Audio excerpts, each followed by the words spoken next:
বউবাজার থেকে আগ্নেয়াস্ত্র সহ তিনজন পুলিশের জালে। এই তিনজনই উত্তরপ্রদেশের বাসিন্দা বলে জানা যাচ্ছে। আর কি জানতে পারছি আমরা, এই তিনজন বউবাজারে কি করছিল, উত্তরপ্রদেশ থেকে বাংলাদেশে কিসের উদ্দেশ্যে? রৌনক রয়েছেন আমার সঙ্গে, বলতে পারবেন রৌনক? দেখো, একেবারেই গতকাল রাতে বড়বাজার এলাকার এমজি রোড থেকে তিনজনকে আটক করে পরবর্তীকালে তাদেরকে গ্রেফতার করা হয়। তিনজন হলো সন্তোষ সাহানি, জিতেন্দ্র কুমার এবং মনোজ কুমার। তিনজনেই কিন্তু উত্তরপ্রদেশের বাসিন্দা, যেটা জানা যায়।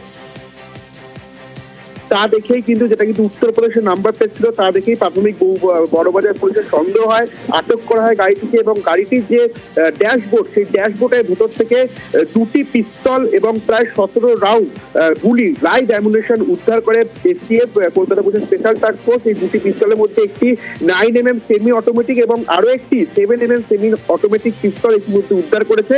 তবে বলে রাখবো অতুলদা, গত 2 সপ্তাহ আগেই কিন্তু দেখেছিলে যে সুরেন্দ্রনাথ ওমেন্স কলেজের পাশ থেকেও 5 জন উত্তরপ্রদেশের এরকম বাসিন্দাদের গ্রেফতার করা হয়েছিল। তাদের কাছ থেকেও দুটি আগ্নেয়াস্ত্র উদ্ধার করা হয়েছিল।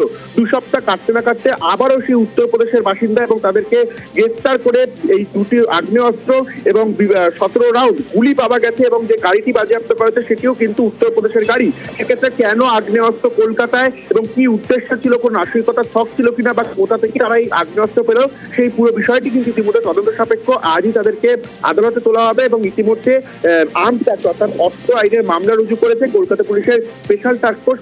পুরো বিষয়টি কিন্তু ইতিমধ্যে খতিয়ে দেখছে। ধন্যবাদ।